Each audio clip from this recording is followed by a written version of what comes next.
Welcome to the Learning Pines YouTube. We hope this video helps. You'll start by confirming your phone actually supports 2 lines, check settings or the spec sheet if unsure. Once done, power down the device and remove the SIM tray using the eject tool because forcing it risks damage. Place each nano SIM with contacts facing down and aligned to the tray cutouts, making sure SIM1 goes in the primary slot and SIM2 in the secondary. This precise placement prevents read errors and speeds the next boot step. Once your phone boots, go straight to Settings and open SIM or Mobile Network Controls so you can see both carriers listed. This confirms both cards are detected.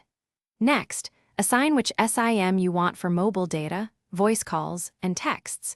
Pick one for each or set prompts to choose per call.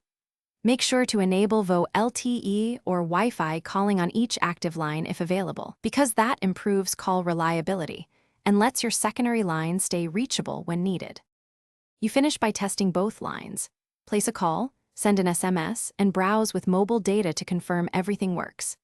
If a SIM shows no service, toggle airplane mode for a quick reconnect, restart the phone, or power off and reseat the SIM tray to correct poor contacts. If issues persist, contact the carrier to verify the SIM is provisioned and APN settings are correct, because sometimes activation or incompatible network bands are the hidden cause. Thanks for watching. Consider subscribing if we helped you.